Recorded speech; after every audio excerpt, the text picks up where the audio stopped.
अस्सलामुअलैकुम वरहमतुल्लाह। नाजरीन, अभी हम इस वक्त मौजूद हैं तरियाल पंचायत के सावर गांव में और हमारे सामने आप देख पा रहे हैं बहुत सारे मेहमान मौजूद हैं। बिलखुसूस एमएलए मिनहाजुल आरिफीन आज़ाद साहब हमारे सामने मौजूद हैं और हमारे प्रधान साहब भी मौजूद हैं। प्रधान साहब, आइए उनसे कुछ जानकारी हासिल करूं। सबसे पहले तो सर अस्सलाम वालेकुम। जी वालेकुम अस्सलाम। जी, खैरियत से हैं? अल्हम्दुलिल्लाह। सर, मैं आपसे ये जानकारी लेना चाहता हूँ, ये जो एसआईआर हो रहा है तो इस एसआईआर से हम पब्लिकों को कितना फायदा पहुंचने वाला है? देखिए, सबसे पहली तो बात है कि एसआईआर तो इससे फायदा की क्या बात है, फायदा ही फायदा है हिसाब में, लेकिन फायदा नहीं बल्कि अभी हम लोग के साथ बहुत परेशानी है। परेशानी ये है कि अभी हम लोग फिलहाल हिंदुस्तान के कोई नागरिक नहीं है जी, कोई शहरी नहीं है हम लोग फिलहाल, क्योंकि सबके नाम से दो फॉर्म आ चुका है। ये 2 फॉर्म हम लोग को जो है भरना है, भर के बीएलओ को जमा करना है। 4 दिसंबर तक लास्ट डेट किया गया है। अब 4 दिसंबर के बाद 9 दिसंबर में उसका ड्राफ्ट एप्लीकेशन होगा। ड्राफ्ट एप्लीकेशन में उसमें जिसका नाम आ गया तो समझ लीजिए कि वो जो है नागरिकता उसका हो गया।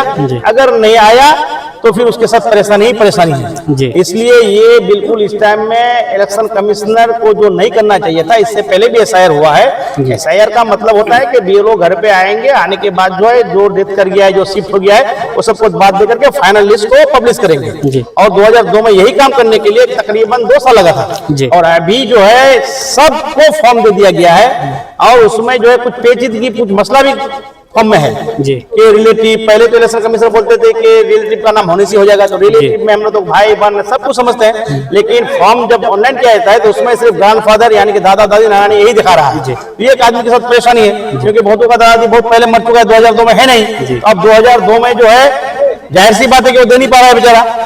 तो इस तरह से हालांकि चाचा का है, भाई का है, लेकिन ये सब नहीं हो रहा है। इलेक्शन कमीशन मुंह से एक कुछ और बोलता है और जब यहाँ ऑनलाइन किया जाता है तो ये कुछ और होता है। इसलिए आदमी लोगों के साथ परेशानी है, लेकिन क्योंकि अपने आप को बचाने के लिए, अपनी शहरियत को बचाने के लिए, अपनी सिटीजनशिप को बचाने के लिए हमें फॉर्म तो मजबूरन भरना ही पड़ेगा, सरकारी ऑर्डर है, इसलिए हमको भरना पड़ रहा है। लेकिन ये आम आदमी के लिए एक परेशानी है। जी जी।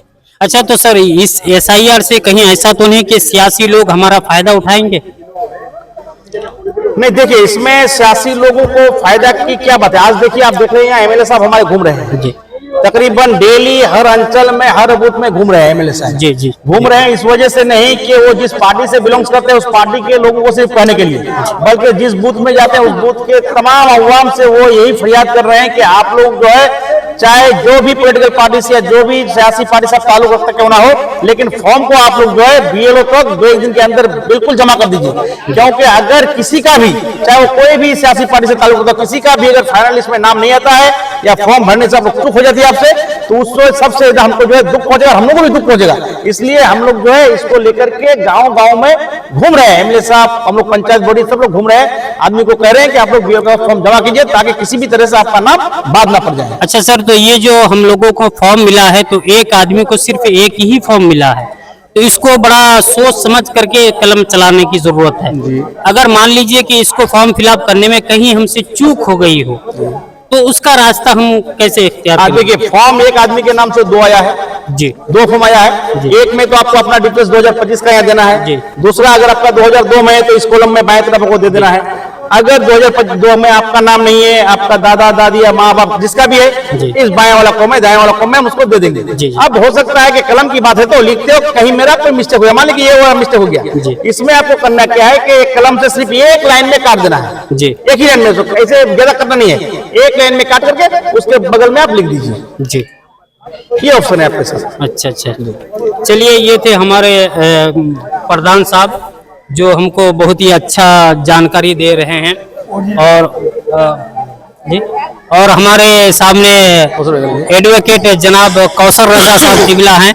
उससे पहले अगर सर इजाजत हो तो मैं एक जुमला आपको इलेक्शन के ताल्लुक से पूछ सकता हूँ? जी, मेरा पहला सवाल आपसे ये है कि जैसा कि मोदी सरकार ने कह दिया है कि बिहार इलेक्शन से मेरा सीना जो है 36 का था उससे अब डबल हो गया है, तो मुझे लगता है, मोदी का कहना है कि मुझे लगता है कि बिहार इलेक्शन से मेरा जो है अब बंगाल का रास्ता आसान होता हुआ नजर आता है। तो आपको कैसा लगता है? जी देखिए, ये तो मोदी की बहुत बड़ी गलतफहमी है, क्योंकि जिस तरह से महाराष्ट्र को वोट चोरी करके जीता, दिल्ली वोट चोरी करके जीता, हरियाणा वोट चोरी करके जीता, और ये बिल्कुल जाहिर है लेटेस्ट करंट अभी बिहार में इलेक्शन हुआ है, उसमें ये बिल्कुल पकड़ा ही जाता है, सब कुछ है, उसका आंकड़ा जो बताता है वोट चोरी करके वो जीता है। वो यही सोच रहा है कि बंगाल में हम करेंगे, लेकिन देखिए बिहार से बंगाल को मिलाने से नहीं चलेगा, क्योंकि मोदी को ये पता नहीं है बिहार में कोई ऑर्गेनाइज सेक्टर नहीं है। लेकिन हमारे यहाँ बूथ लेवल से लेकर के पंचायत लेवल से लेकर ब्लॉक लेवल तक हमारा ऑर्गेनाइजेशन बहुत मजबूत है, हमारी पार्टी बहुत मजबूत है, हमारे हर कर्मी हर कैडर जो है अभी लगा हुआ है इस फॉर्म के लिए। इस वजह से यहाँ जो वो चक्कर चलाने वाला है,